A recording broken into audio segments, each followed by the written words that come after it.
போல் பாக்கிய செல்வம் புவியில் இல்லையே.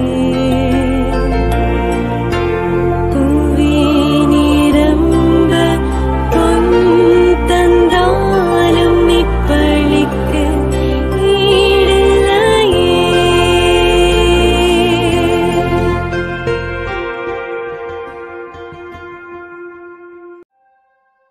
திருப்பலி ஒளிபரப்ப உதவுபவர்கள்: திருமதி மரிய கார்மெல் ஆண்ட்ரூஸ் குடும்பத்தினர், வேலூர். திரு ஆண்ட்ரூஸ் சந்திரசேகரன் இவரின் ஆன்ம இளைப்பாற்றிக்காகவும் குடும்பத்திற்கு இறைவன் செய்த அனைத்து நன்மைகளுக்கு நன்றியாகவும், குடும்ப கருத்துக்கள் நிறைவேற வேண்டியும், குடும்ப ஒற்றுமைக்காகவும் மற்றும் குடும்பத்தினருக்கு நல்ல உடல் உள்ள சுகம் கிடைக்கவும் வேண்டி தந்தை மகன் தூய ஆவியாரின் பெயராலே ஆமென். நம் ஆண்டவராகிய இயேசு கிறிஸ்துவின் அருளும் கடவுளின் அன்பும் தூய ஆவியாரின் நட்புறவும் உங்கள் அனைவரோடும் இருப்பதாக. உம் ஆன்மாவோடும் இருப்பதாக. கடவுளுடைய வார்த்தைக்கு நாம் கடிவாளம் போட முடியாது. கடவுளுடைய வார்த்தையின் ஆற்றலை எவராலும் அடக்க இயலாது. விவிலியத்தை வாசிப்பதால் நாம் கிறிஸ்துவை மட்டும் அறிந்து கொள்வதில்லை. மாறாக அந்த விவிலியம் நம்மில், நம் வாழ்வில் மிகுந்த ஆற்றலோடு செயல்படும். அதைத்தான் இன்றைய முதல் வாசகத்தில் புனித பவுல் தீமோத்தேயுவுக்கு எழுதிய அந்த திருமடலிலே குறிப்பிடுகின்றார். கடவுளுடைய வார்த்தையை எவராலும் அடக்க முடியாது. ஆண்டவருடைய வார்த்தைக்கு ஆற்றல் உண்டு என்று நாம் நம்ப வேண்டும். இந்த ஆண்டவருடைய வார்த்தையின் ஆற்றலால் நம் வாழ்வை செம்மைப்படுத்திக் கொள்ள வேண்டும். அதற்காக இந்த திருப்பலியிலே மன்றாடுகின்ற வேளையிலே ஆண்டவருடைய வார்த்தையின் ஆற்றலில் போதுமான அளவுக்கு நாம் நம்பிக்கை கொள்ள தவறியமைக்காக மனம் வருந்தி மன்னிப்பு கேட்போம். எல்லாம் அல்ல இறைவனிடமும் சகோதர சகோதரிகளே, உங்களிடமும் நான் பாவி என்று ஏற்றுக்கொள்ளுகிறேன். ஏனெனில் சிந்தனையாலும் சொல்லாலும் செயலாலும் கடமையில் தவறியதாலும் பாவங்கள் பல செய்தேன். என் பாவமே, என் பாவமே, என் பெரும் பாவமே. ஆகையால் எப்போதும் கன்னியான புனித மரியாவையும் வானதூதர் புனிதர் அனைவரையும் சகோதர சகோதரிகளை உங்களையும் நம் இறைவனாகிய ஆண்டவரிடம் எனக்காக வேண்டிக் கொள்ள மன்றாடுகிறேன். எல்லாம் அல்ல இறைவன் நம் மீது இரக்கம் வைத்து நம் பாவங்களை மன்னித்து நம்மை நிலை வாழ்வுக்கு அழைத்துச் செல்வாராக. ஆமென்.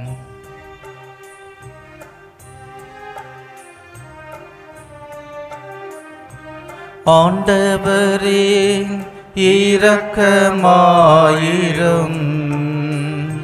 கிறிஸ்துவே இரக்கமாயிரும். ஆண்டவரே இரக்கமாயிரும். கிறிஸ்துவே இரக்கமாயிரும்.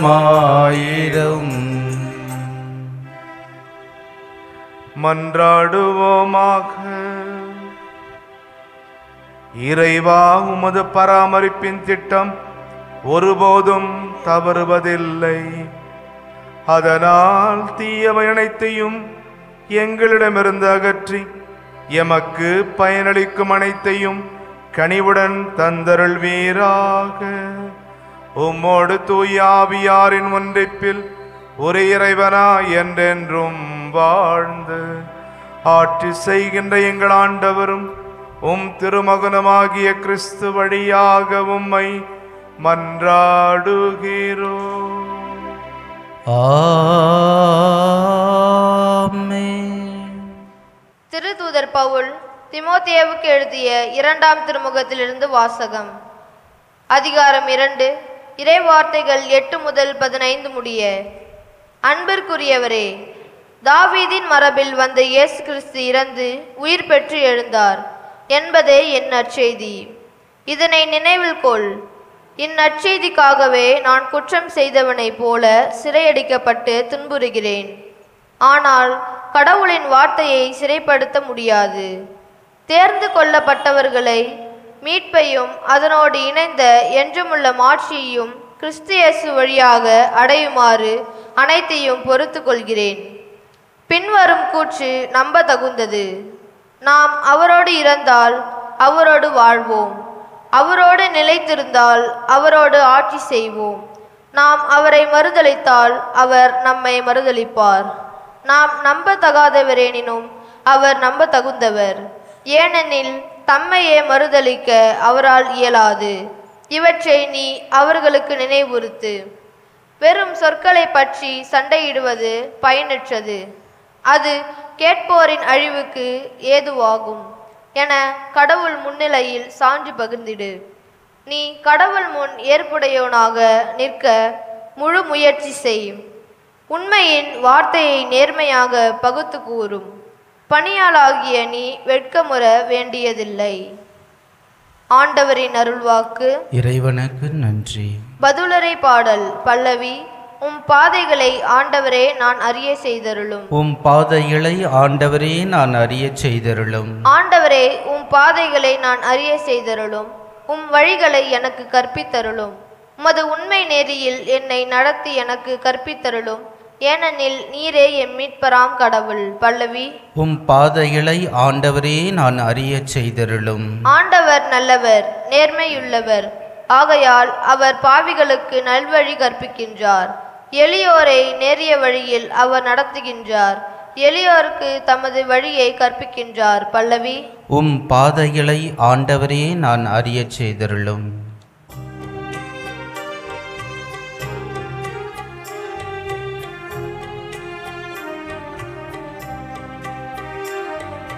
அல்லேலூயா அல்லேலூயா அல்லேலூயா அல்லேலூயா அல்லேலூயா அல்லேலூயா. உம் திருச்சட்டப்படி நடக்க எனக்கு மெய் உணர்வு தாரும். அதை நான் முழு உள்ளத்தோடு கடைப்பிடிப்பேன். அல்லேலூயா அல்லேலூயா அல்லேலூயா அல்லேலூயா.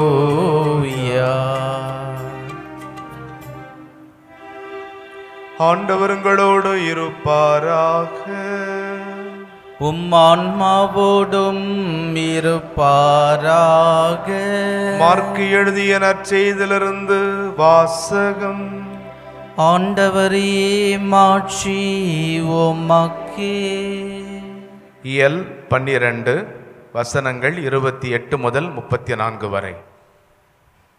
மறைநூல் அறிஞருள் ஒருவர் இயேசு சதுசேயர்களுக்கு நன்கு பதில் கூறிக்கொண்டிருந்ததைக் கண்டு அவரை அணுகி வந்து, அனைத்திலும் முதன்மையான கட்டளை எது என்று கேட்டார். அதற்கு இயேசு, இஸ்ரவேலே கேள், நம் ஆண்டவராகிய கடவுள் ஒருவரே ஆண்டவர். உன் முழு இதயத்தோடும் முழு உள்ளத்தோடும் முழு மனத்தோடும் முழு ஆற்றலோடும் உன் ஆண்டவராகிய கடவுளிடம் அன்பு கூர்வாயாக என்பது முதன்மையான கட்டளை. உன் மீது நீ அன்பு கூறுவது போல் உனக்கு அடுத்திருப்பவர் மீதும் அன்பு கூர்வாயாக என்பது இரண்டாவது கட்டளை. இவற்றை விட மேலான கட்டளை வேறு எதுவும் இல்லை என்றார். அதற்கு மறைநூல் அறிஞர் அவரிடம், நன்று போதகரே, கடவுள் ஒருவரே, அவரை தவிர வேறு ஒரு கடவுள் இல்லை என்று நீர் கூறியது உண்மையே. அவரிடம் முழு இதயத்தோடும் முழு அறிவோடும் முழு ஆற்றலோடும் அன்பு செலுத்துவதும், தன்னிடம் அன்பு கொள்வது போல் அடுத்திருப்பவரிடம் அன்பு செலுத்துவதும் எரிபலிகளையும் வேறு பலிகளையும் விட மேலானது என்று கூறினார். அவர் அறிவுத்திறனோடு பதிலளித்ததைக் கண்ட இயேசு அவரிடம், நீர் இறை ஆட்சி நின்று தொலையில் இல்லை என்றார். அதன் பின் எவரும் அவரிடம் எதையும் கேட்க துணியவில்லை.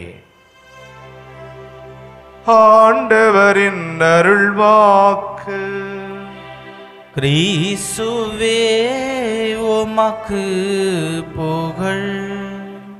புனித அன்னை தெரேசா ஏழ்மையிலே பசியிலே வாடிக்கொண்டிருந்த ஒரு குடும்பத்தை பற்றி கேள்விப்பட்டு கொஞ்சம் அரிசியை எடுத்துக்கொண்டு அந்த வீட்டுக்கு போனார். தான் தந்த அந்த அரிசியை அவ்வீட்டின் தாய் பெற்றுக்கொண்டு மிக வேகமாக வீட்டை விட்டு வெளியே செல்லுகின்றார். சிறிது நேரத்திலே திரும்பி வருகிறார். அன்னை தெரேசா கேட்டார், எங்கே சென்றாய், என்ன செய்தாய்? அப்பொழுது அந்த தாய் சொன்னார்கள், அடுத்த வீட்டிலும் அந்த குடும்பம் பல நாட்களாக பசியோடு இருக்கிறார்கள். நீங்கள் கொடுத்த அந்த அரிசியை அவர்களோடு பகிர்ந்து கொண்டேன். அன்புக்குரியவர்களே, அன்பு என்கின்ற வார்த்தைக்கு இன்றைய வர்த்தக விளம்பர உலகம் தருகிற அர்த்தங்கள் நமக்கு வேதனையை தருகின்றன. அன்பு என்கின்ற அந்த வார்த்தை எந்த மொழியில் இருந்தாலும் அது தவறாக பயன்படுத்தப்படுகிறது. ஆனால் விவிலியத்திலே, குறிப்பாக பழைய ஏற்பாட்டிலே, அன்பு என்கின்ற வார்த்தைக்கு உடன்படிக்கை பிரமாணிக்கம் என்கின்ற ஒரு அர்த்தம் உண்டு. அதாவது இறைவன் காட்டுகிற வழியில் நடப்பது, இறைவனின் கட்டளைகளை கடைபிடிப்பது, இறைவனின் குரலுக்கு செவிமடுப்பது, இறைவனுக்கு பணிவிடை செய்வது. இதுதான் பழைய ஏற்பாடு நமக்கு தந்த ஒரு அர்த்தம். இன்றைய நற்செய்தி இயேசுவின் அறிவுத்திறனை கண்டு வியந்து ஒரு மறைநூல் அறிஞர் கேட்ட கேள்வியோடு ஆரம்பமாகிறது. இந்த பகுதியானது மத்தேயு மற்றும் லூக்கா நற்செய்திகளிலும் இடம்பெற்றிருக்கிறது. இந்த இரண்டு நற்செய்திகளிலே இயேசுவை சோதிக்கும் நோக்கத்தோடு கேள்வி கேட்கப்பட்டது. ஆனால் மார்க்கு நற்செய்தியிலே இயேசு மற்றவர்களுக்கு பதிலளித்ததை கண்டு ஆச்சரியப்பட்டு இன்னும் அதிகமாக தெரிந்து கொள்ள வேண்டும் என்பதற்காக இந்த கேள்வி கேட்கப்பட்டது. அனைத்திலும் முதன்மையான கட்டளை எது? இவ்வாறு கேட்பதற்கு என்ன காரணம் என்றால், கடவுள் தந்த 10 கட்டளைகளை இந்த மறைநூல் அறிஞர்கள் சிறு சிறு கட்டளைகளாக, ஏறக்குறைய 613 கட்டளைகளாக அவர்கள் சேர்த்து வைத்தார்கள், விரிவுபடுத்துகிறார்கள். இல்லை, 365 கட்டளைகள் நாம் எதை செய்யக்கூடாது என்பதையும், 248 கட்டளைகள் நாம் என்ன செய்ய வேண்டும் என்பதையும் எடுத்துரைக்கின்றன. எனவே இந்த மறைநூல் அறிஞர் உண்மையை தேடுகிறார் என்று உணர்ந்த காரணத்தால் இயேசு இந்த மறைநூல் அறிஞருக்கு 3 கட்டளைகளை கொடுக்கிறார். ஒருவேளை நீங்கள் நினைக்கலாம், 2 கட்டளைகள் தானே. உண்மைதான். இறை அன்பு என்கின்ற முதல் கட்டளை, பிறர் அன்பு என்கின்ற 2வது கட்டளை. இந்த 2வது கட்டளையிலே இன்னொரு அன்பு ஒளிந்திருக்கிறது. உன் மீது நீ அன்பு கூறுவது போல உனக்கு அடுத்திருப்பவர் மீதும் அன்பு கூறுவாயாக. ஆக நாம் நம்மை அன்பு செய்தால்தான் பிறரை அன்பு செய்ய முடியும். நாம் பிறரை அன்பு செய்தால்தான் கடவுளையும் அன்பு செய்ய முடியும். இந்த தன் அன்பு என்கின்ற அடித்தளம் இல்லை என்றால் பிறர் அன்பு, இறை அன்பு என்கின்ற இந்த கோபுரங்களை, கோட்டைகளை நம்மால் எழுப்ப இயலாது. கடவுளை முழுமையாக அன்பு செய்வோம். முழு அறிவோடும், ஆற்றலோடும், ஆன்மாவோடும், உள்ளத்தோடும் அன்பு செய்ய வேண்டும். முழுமையாக நம் உடல், பொருள், ஆவி அனைத்தையும் இணைத்து இறைவனை அன்பு செய்ய வேண்டும். உடன் வாழ்வோரையும் நாம் அன்பு செய்ய வேண்டும். ஆங்கில கவிஞர் G.K.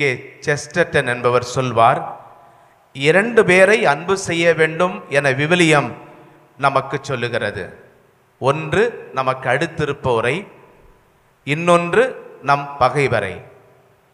விவிலியம் அவ்வாறு சொல்ல காரணம் என்னவென்றால், இந்த 2ம் பெரும்பாலும் 2 நபர்கள் அல்ல, ஒரே நபர்தான். நமக்கு அடுத்திருப்பவர் தான் நமக்கு பகைவராக இருக்கிறார். நம் வீட்டில் இருப்பவர்கள் தான் நமக்கு ஒருவேளை பகைவர்களாக இருப்பார்கள்.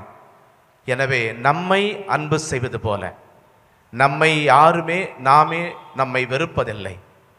அதுபோல பிறரையும் நாம் அன்பு செய்ய வேண்டும். ஒருவர் சொன்னார், ஒட்டுமொத்த மனித குலத்தையும் என்னால் அன்பு செய்ய முடியும், ஆனால் எனக்கு கடினமானது என் பக்கத்து வீட்டில் இருப்போரை அன்பு செய்வது. நம்மை அன்பு செய்வது போல, இறைவனை அன்பு செய்வது போல பிறரையும் அன்பு செய்து வாழ்வோம். ஆமென். அன்போடு வந்தோம், காணிக்கை தந்தோம், கனிவோடு ஏற்பாய் ஆண்டவரே, உம்பலியோடு சேர்ப்பாய் தூயவனே. அன்போடு வந்தோம், காணிக்கை தந்தோம், கனிவோடு ஏற்பாய் ஆண்டவரே, உம்பலியோடு சேர்ப்பாய் தூயவனே. பொன்னான வாழ்வை புடமிட்டு வைத்தோம், பூவாக மனம் வீச வைத்தோம். புதிரான வாழ்வே எதிரானதாலே, புதிரான வாழ்வே எதிரானதாலே, பொலிவாக செய்வாய் ஆண்டவனே, அருளோடு அணைப்பாய் மாவரனே. சகோதரர்களே, சகோதரிகளே, என்னுடைய பிரதமான இப்படி எல்லாம் தந்தையாக இவனுக்கு ஏற்றதாகும்படி கொண்டாடுங்கள். ஆண்டவர் தம் திருப்பெயரின் புகழ்ச்சிக்காகவும் ஆட்சிக்காகவும் நமது நன்மைக்காகவும் திரு அவையின் அனைத்து நலனுக்காகவும் உமது கையிலிருந்து பலியை ஏற்றுக்கொள்வாராக. ஆண்டவரே, இந்த பரிவரக்கத்தில் நம்பிக்கை கொண்டு காணிக்கைகளுடன் வணக்கத்துக்குரிய பீடத்துக்கு நாங்கள் கூடி வருகின்றோம். அதனால் எங்களை தரலால் தூய்மைப்படுத்த நாங்கள் கொண்டாடும் மறை நிகழ்வுகளால் எங்களை புனிதப்படுத்துவேனோ. எங்கள் ஆண்டவராகிய கிறிஸ்து வழியாக உம்மை மன்றாடுகிறோம். ஆமென். ஆண்டவர் உங்களோடு இருப்பாராக. உம்மான்மாவோடும் இருப்பாராக. இதயங்களை மேலே எழுப்புங்கள். ஆண்டவரிடம் எழுப்பி உள்ளோம். இறைவனாகிய ஆண்டவருக்கு நன்றி கூறுவோம். அது தகுதியும் நீதியுமானதே. தூயவரான தந்தையே, அன்பார்ந்த மகனே கிறிஸ்து வழியாக எந்நாளும் எவ்விடத்திலும் நாங்கள் உமக்கு நன்றி செலுத்துவது மெய்யாகவே தகுதியும் நீதியுமாகும். எங்கள் கடமையும் மீட்புக்குரிய செயலுமாகும். உன் வார்த்தையான அவர் வழியாக அனைத்தையும் அழைத்து அவரை மீட்பராகவும் ஈடேற்றுபவராகவும் எங்களுக்கு அழைக்கிறேன். அவர் தூய ஆவியார் உடனெடுத்து கன்னி மரியாவிடமிருந்து பிறந்தார். அவர் உமது திருவுளத்தை நிறைவேற்றி புனித மக்களை உமக்கு பெற்றுத்தர தம் கைகளை விரித்து பாடுபட்டார். இவ்வாறு அவர் சாவியை வென்று உயிர்ப்பை வெளிப்படுத்தினார். ஆகவே வான தூதரோடும் புனிதர் அனைவரோடும் சேர்ந்து நாங்கள் மாட்சியை புகழ்ந்துரை ஒரே குரலாய் பாடுவதாவது: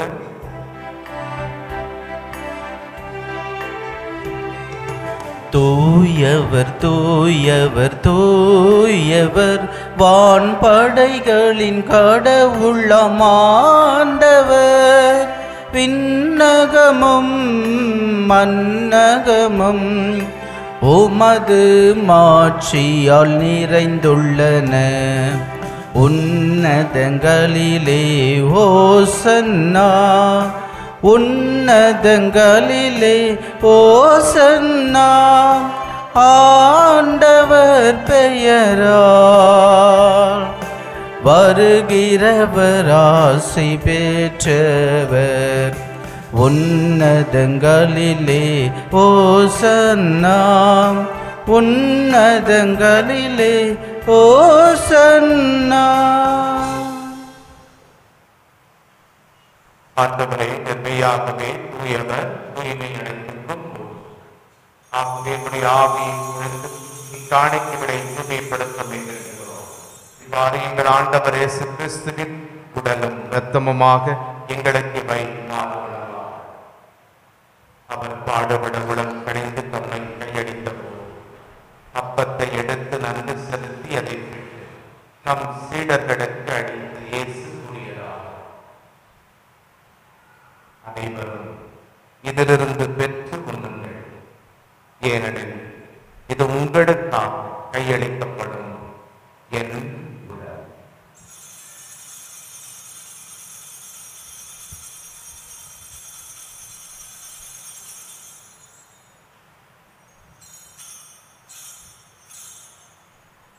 அவ்வண்ணமே இரவு விருந்தை அருந்திய பின் கிண்ணத்தையும் எடுத்து மீண்டும் உமக்கு நன்றி கூறி தம் சீடர்களுக்கு அளித்து இயேசு கூறியதாகும், அனைவரும் இதிலிருந்து பெற்று பருகுங்கள், ஏனெனில் இது புதிய நிலையான உடன்படிக்கைக்கு உரிய என் இரத்தத்தின் கிண்ணம்.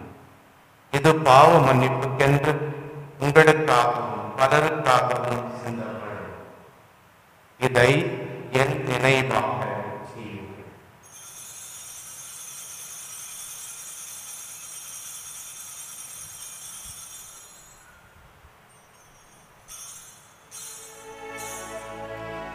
நம்பிக்கையின் மறைபொருள்.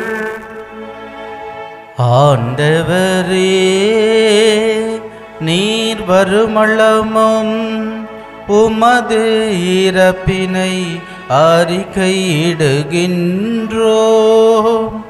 உமது உயிர்ப்பினையும் எடுத்துரைக்கின்றோ. ஆகவே ஆண்டவரே, நாங்கள் கிறிஸ்துவின் இறப்பினையும் உயிர்ப்பினையும் நினைவு கூர்ந்து வாழ்வு தரும் அப்பத்தையும் மீட்பளிக்கும் கிண்ணத்தையும் உமக்கு ஒப்புக் கொடுக்கின்றோம். உம் திருமுன் நின்று கூடியம் புரிய தகுந்தவர்கள் எங்களை ஏற்றுக்கொண்டீர், எனவே உமக்கு நன்றி செலுத்துகின்றோம். மேலும் கிறிஸ்துவின் உடலிலும் இரத்தத்திலும் பங்கு கொள்ளும் எங்களை தூய ஆவியார் ஒன்று சேர்க்க வேண்டுமென உம்மை தாழ்மையுடன் மன்றாடுகின்றோம். ஆண்டவரே, உலகெங்கும் பரவியிருக்கும் அது திரு அவையை நினைவு கூர்ந்தருளும். எங்கள் திருத்தந்தை பிரான்சிஸ், எங்கள் ஆயர் ஜார்ஜ், எல்லா திருநிலையினர், துறவரத்தார், பொது நிலையினர் ஆகிய அனைவரோடும் இங்கும் அன்னையினுடைய திருத்தலத்திலே கூடி வந்து ஜெபித்துக் கொண்டிருக்கிற தொலைக்காட்சியினுடையாக உம்முடைய அருளை இறைஞ்சுகின்ற அனைவரோடும் உமது திரு அவை அன்பில் நிறுவன செய்தருளும்.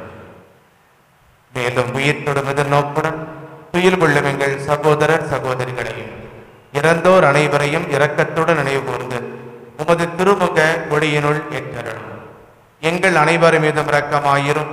கடவுளின் கன்னித்தாயான புனித மரியா, அவருடைய அன்பு கணவரான புனித யோசேப்பு, புனித திருத்தூதர்கள், இவ்வுலகில் நமக்கு உகந்தவராய் இருந்தோராகிய புனிதர் அனைவருடனும் நாங்கள் நிலை வாழ்வில் பங்கு கொள்ளும் தகுதி பெற்று திருமகன் இயேசு கிறிஸ்து வழியாக புகண்டேற்றும் மரமரண உம்மை மன்றாடுகிறோம்.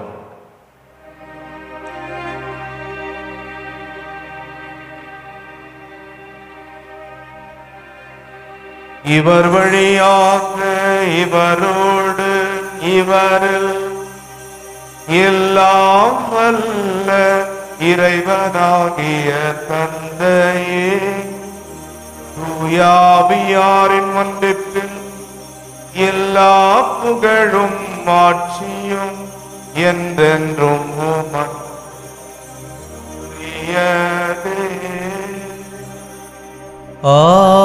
ஆமென், ஆமென், ஆமென்.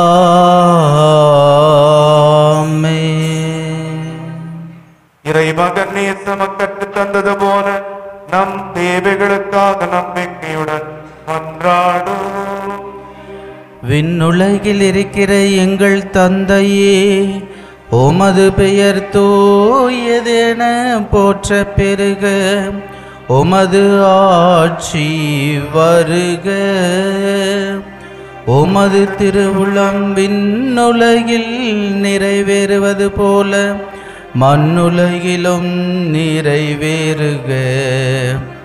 எங்கள் அன்றாட உணவை இன்று எங்களுக்கு தாரும். எங்களுக்கு எதிராக குற்றம் செய்வோரை நாங்கள் மன்னிப்பது போல எங்கள் குற்றங்களை மன்னியும். எங்களை சோதனையில் விழவிடாதையும், தீமையிலிருந்து எங்களை விடுவித்தருளும். ஆண்டவரே, தீமை அனைத்திலிருந்தும் எங்களை விடுவித்து எங்கள் வாழ்நாளில் அமைதியை கனிவுடன் அருளமை கொண்டாடுகிறோம்.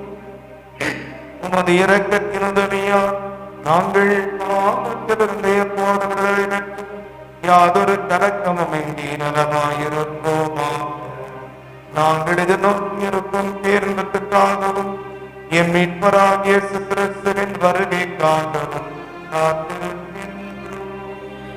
ஏனெனில் ஆட்சியும் வல்லமையும் மாட்சிமையும் என்றென்றும் உமதே. ஆண்டவரே இயேசு கிறிஸ்துவே, அமைதியை உங்களுக்கு விட்டுச் செல்கின்றேன், என் அமைதியை உங்களுக்கு அளிக்கின்றேன் என்றும் திருத்தூதர்களுக்கு மொழிந்தீர். உங்கள் பாவங்களை பாராமல் திரு அவையின் நம்பிக்கையை கண்டோம். உமது திருவுளத்துக்கு ஏற்ப அதற்கு அமைதியும் ஒற்றுமையும் அளிக்கிறார். என்றென்றும் வாழ்த்து ஆட்சி செய்கின்றவர் நீங்களே. ஆமென். ஆண்டவருடைய சமாதானம் என்றும் இருப்பதாக, உம் ஆன்மாவோடும் இருப்பதாக. ஒருவருக்கொருவர் சமாதானத்தை அளித்துக் கொள்வோம். சமாதானம். உலகின் பாவங்களை போக்கும் இறைவனின் செம்மறியே, எங்கள் மேல் இரக்கமாயிரும். உலகின் பாவங்களை போக்கும் இறைவனின் செம்மறியே, எங்கள் மேல் இரக்கமாயிரும். உலகின் பாவங்களை போக்கும் இறைவனின் செம்மறியே, எங்களுக்கு அமைதியை அளித்தருளும். இதோ இறைவனின் செம்மறி, இதோ உலகின் பாவங்களை போக்குபவர். நம்மையும் பிறரையும் இறைவனை அன்பு செய்ய அழைத்து விடுக்கிறார். இவரை உணவாக உண்ணவந்திருக்கும் நாம் பேறு பெற்றவர்கள். ஆண்டவரே, நீர் என் இல்லத்தில் எழுந்தருள நான் தகுதியற்றவன். ஆனால் ஒரு வார்த்தை மட்டும் சொல்லியருளும், எனது ஆன்மா நலமடையும். மன்றாடுவோமாக. ஆண்டவரையும் திருமகன் உடலையும் இரத்தத்தையும் இருந்தாக உட்கொள்ளும் எங்களை உம் ஆவியார் வழிநடத்த உம்மை வேண்டுகின்றோம். அதனால் வார்த்தையாலும் நாவாலும் மட்டுமல்லாமல் செயலாலும் உண்மையாலும் நாங்கள் உம்மை அறிக்கையிட்டு விண்ணரசுக்கு வந்து சேர தகுதி பெறுவோமாக. எங்கள் ஆண்டவராகிய கிறிஸ்து வழியாக உம்மை மன்றாடுகிறோம். ஆமென். ஆண்டவர் உங்களோடு இருப்பாராக. உம் ஆன்மாவோடும் இருப்பாராக. எல்லாம் வல்ல இறைவன் தந்தை, மகன், தூயாவியார் உங்களுக்கு ஆசி வழங்குவாராக. ஆமென். கிறிஸ்துவின் அன்பில் சென்று வாழுங்கள். இறைவனுக்கு நன்றி. திருப்பலி ஒளிபரப்ப உதவியவர்கள்: திருமதி மரிய கார்மல் ஆண்ட்ரூஸ் குடும்பத்தினர், வேலூர். திரு ஆண்ட்ரூஸ் சந்திரசேகரன், இவரின் ஆன்ம இளைப்பாட்சிக்காகவும் குடும்பத்திற்கு இறைவன் செய்த அனைத்து நன்மைகளுக்கு நன்றியாகவும், குடும்ப கருத்துக்கள் நிறைவேற வேண்டியும், குடும்ப ஒற்றுமைக்காகவும் மற்றும் குடும்பத்தினருக்கு நல்ல உடல் உள்ள சுகம் கிடைக்கவும் வேண்டி